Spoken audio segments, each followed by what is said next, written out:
One of the first things we need to do to start this job is to remove our negative battery terminal from the battery.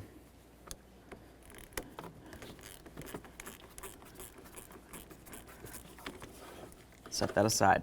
Now coming in from the driver's side, we're going to remove this little panel right here. Set that aside.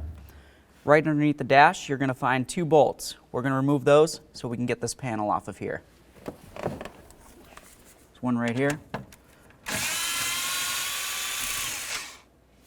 And one over here.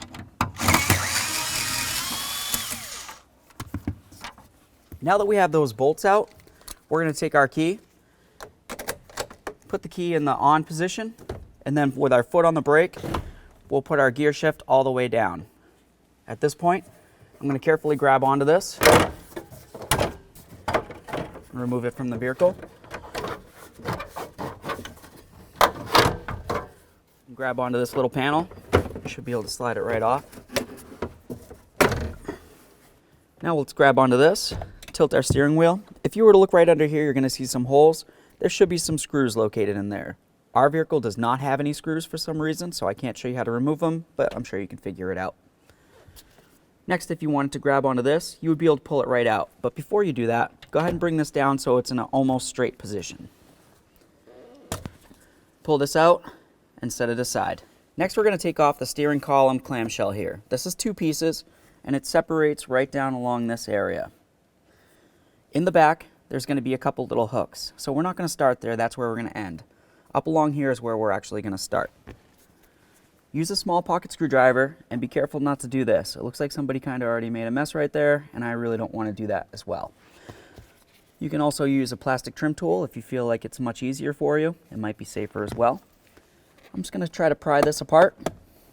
Do the same on the other side. Okay. And then I should be able to lift this up a little bit and separate the 2. You're going to notice that there's a lip. It comes underneath this area of the steering wheel, so you just kind of need to go back a little bit before you lift up.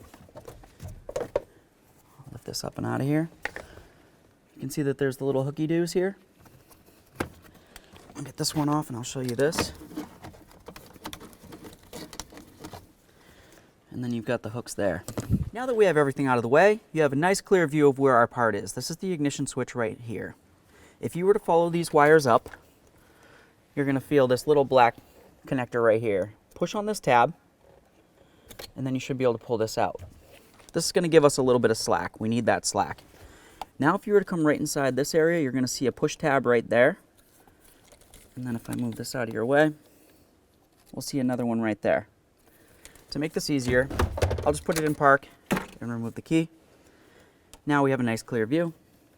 Just take your small pocket screwdriver or even a pick, press right on that little white tab right there. That's going to make it want to come down a little bit. Then do the same thing to the other side. You should be able to draw this down. There's our unit right there. Now if you were to come around the other side, you can see you have a little tab. This is going to separate the wiring from it, so we'll just go ahead and push that. Separate that, and there it is, friends. Now the next thing we want to do is just do a quick product comparison of our old compared to the new. If you were to look at it, you can see that you have the same identical area where the wire is supposed to go into, and then of course we have our area with the cog. What you're probably going to notice is the cog doesn't line up the same. It looks very different. The reason for that is because when you go to install the new one, the key should technically be in the rearward position, like not the off position like this is now, but 1 click back. Sometimes on these vehicles, it doesn't do the 1 click back. So what we would actually need to do is take our original, and then we'll just take a Sharpie marker, and we're just going to mark right down along this cog right here, right where it connects to this black part, right where it's right near there. That's going to be a reference point. So now if I was to take my fingers after I marked it and turn this, I can see that I'm pretty much right where I need to be with the new one anyway. Turn it around. So I can tell that the new one is going to need to be lined up with this one right here. I'm just going to mark that new one just so I have a reference point for that as well.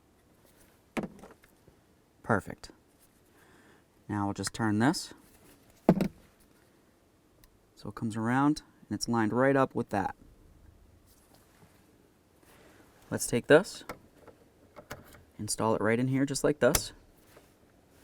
And now we're just going to give it a test real quick. We're not going to try to start the vehicle because it's not going to start, obviously, but we just want to make sure that the key functions properly. Okay, there's the accessory position, the on position, and then crank. As you can tell, I have plenty of cranking space there. It's not just the teensiest little bit for a crank. If you have that, then your gears aren't lined up. If for some reason you don't even have the extra area for the crank position, obviously you know that you didn't set up those gears right. In which case you would just pop this out and then reset back up to your reference point. This looks great, so let's continue. Now that we've got that working fine, let's just pop this back out of here again real quick so we can get the wiring reconnected. It's easiest this way. Get that over to the side. Just going to connect this right in. Give it a nice click. We'll slide this up and in here. Nice click. Make sure it's secure. Follow your wiring. Connect this top piece in. Awesome. Okay, before we go too much further, let's reconnect our battery and check to make sure that we start. All right, so we got all our lights lighting up like it should. Let's give it a crank. Perfect. Make sure the dash lights all turn off like they should. Now it's time to get our clamshell back on the steering column there. If you look right here along the back side, you're going to see there's a couple little hooks. And if you look at the top, you're going to see there's a couple spots where they're supposed to go. If you were to put them both together just like this, and then swing this down, it should pretty much just lock right in, just like that, except it's going to be over the steering column.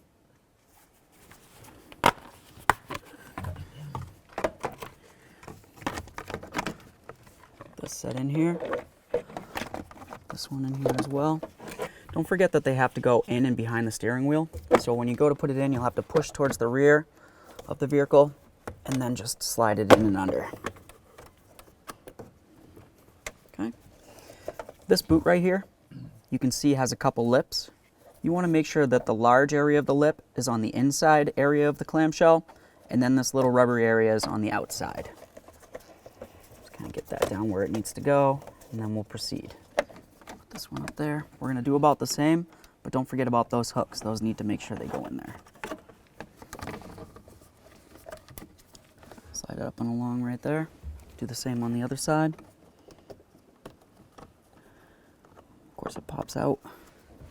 It's okay. Alright. This is going to be the hardest part, just getting this so it lines up at the same time as we try to put this up. Okay. This side's good. If you have an issue with the rubber boot, just go ahead and use your flat screwdriver and just kind of peel it on over like that. Make sure the other side's latched in, and then we'll move along.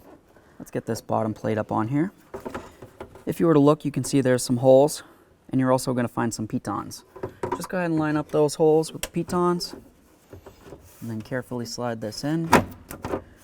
There we are. Both sides. We'll get the screws in down there.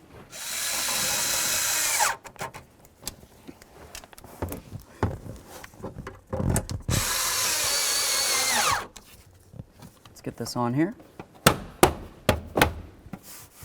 Let's get this back in here. It's going to go with the point aiming down. To do the faceplate, we're going to need to make sure that our gear selector is down. Carefully put this over your steering wheel so you don't damage your steering wheel.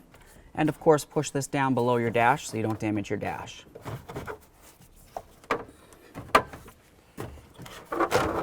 There we are. Couple light bonds. Make sure it's in all the way. Let's reconnect our negative battery terminal and make sure it's nice and tight.